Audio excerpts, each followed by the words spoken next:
How is it going, guys? Today we are going to be working on the WRX and installing something that I should have installed a while back before we got tuned. But this here is the GoFastBits diverter valve. If you plan on upgrading your VB WRX and adding more power, you're definitely going to want to install one of these, and here's why. The new VBs come with an electronically controlled diverter valve instead of the pneumatic bypass valve seen in the previous generations, and while that might seem like an upgrade, because it does respond faster, they kind of suck in terms of performance and reliability because of a couple of things. One, they're usually made out of plastic, which is for the most part okay if you're keeping the car stock, but once you start adding more power, that plastic was not designed to withstand the added pressure, so you end up with boost leaks, which obviously is not good. The second thing is that that valve is either open or closed. There's nothing in between. So that's not good for throttle response and drivability. Well, the GoFastBits diverter valve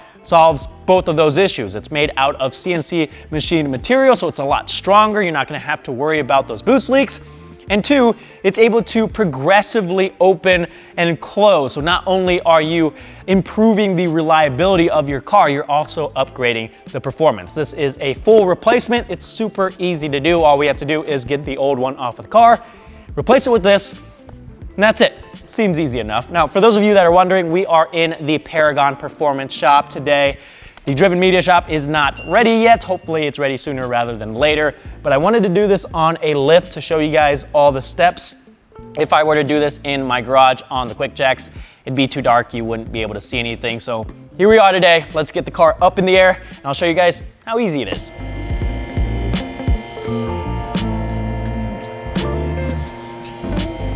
The first thing we're gonna need to do is remove this plastic splash guard. It's held in with, I think, 15 pop clips and two 12mm bolts. Once you have all those removed, it'll just drop right down.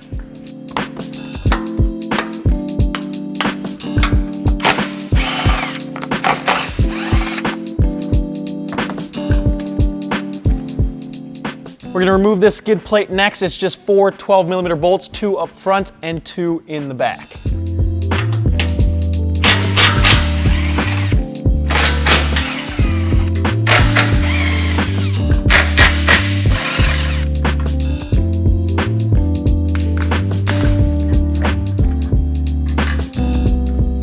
With those two things removed, that gives us access to the metal intake inlet. The diverter valve sits right above here, so we're gonna have to get this out of the way. We'll start by loosening up the clamp for the intake hose here. I'm just using an 8mm socket.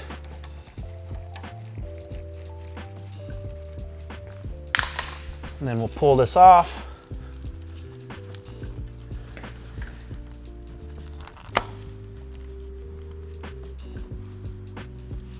Now we can remove the two breather hoses that sit on top of the inlet. The one on the front is gonna be easy. You just take a flathead screwdriver, pry this spring clip out.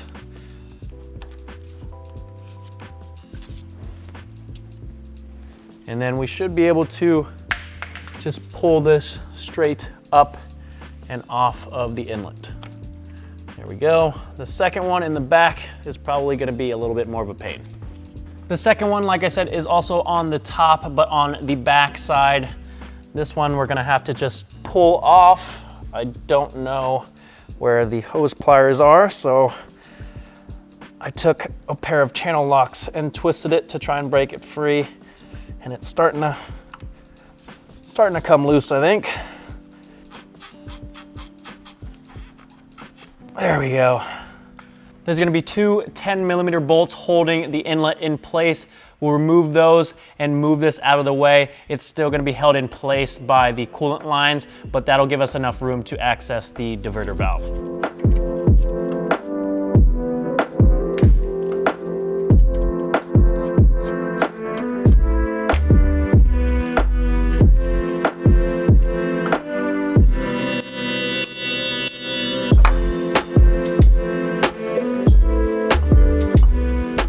We can see the diverter valve up here now. I'm gonna go ahead and unplug it.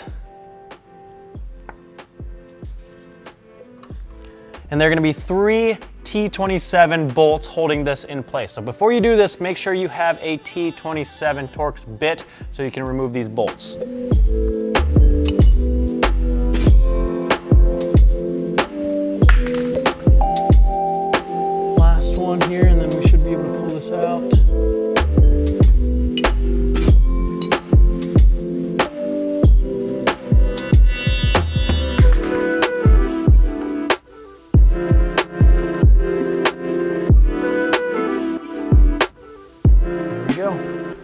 Here's a quick side-by-side look at the two diverter valves. Obviously the OEM one here is mostly a plastic body, and then you can see the GoFastBits one is mainly CNC machined metal. Now, one thing to note when you go to install the new valve, this piston here actually can come out, so be careful not to tip it over while not holding this in place.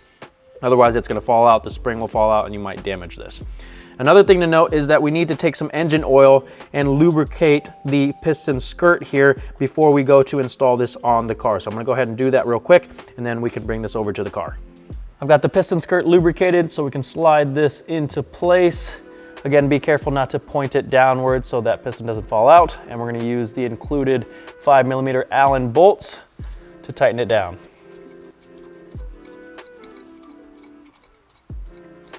Now, I do think that you need to have it rotated a certain way for the bolt holes to line up, but how I have it is the GoFastBits logo is on the bottom right here.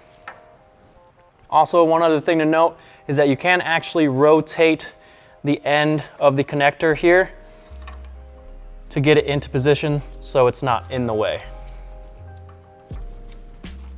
So I've got these bolts snugged down by hand. These do not need to be very tight, so I'm just going to tighten them the slightest bit more with a wrench. I'm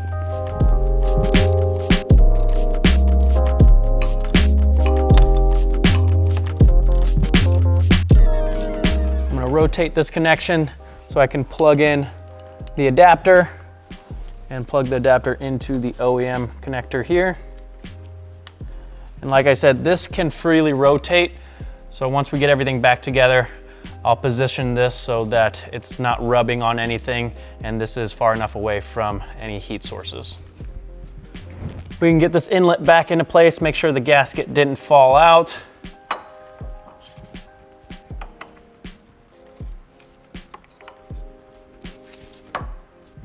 There we go. Reinstall the two 10mm bolts. Don't forget to reposition this bracket. All right, we'll tighten these down. Again, these do not need to be very tight.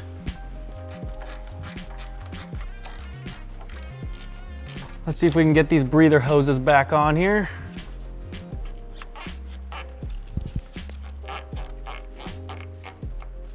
That went on there a lot easier than it did coming off. The other breather hose is super easy. Just make sure the spring clip is disengaged. Slide it on there, push it all the way down, and then pop the spring clip back in place. Not sure how well you guys are gonna be able to see this, but I wanted to talk about how I have the connector for the new valve rotated. It's essentially pointing to the same location as the OEM one, so towards the front of the car and a little bit upwards. I don't know if it's gonna focus in there, but it's in there. You can see that the adapter harness is right here, and I have it zip tied to the larger breather hose to keep it out of the way. Now we can reconnect our intake hose. Make sure to line up the tab on the bottom here and get it fully seated all the way around. And then we can tighten down the worm gear clamp. All we have left to do now is to reinstall this skid plate and the splash guard, and then we are good to go.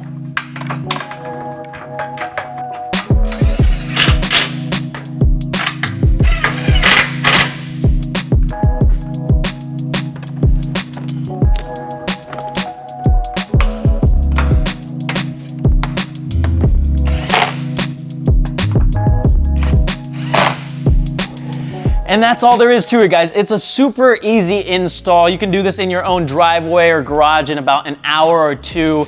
And now we no longer have to worry about leaks even when we up the boost. And on top of that, because that valve is able to open and close progressively, like I said, we get better throttle response and boost recovery after we do gear shifts or briefly lift off the throttle. This is a no-brainer when it comes to added performance. So if you guys want to pick one of these up for yourself, the link is down in the description.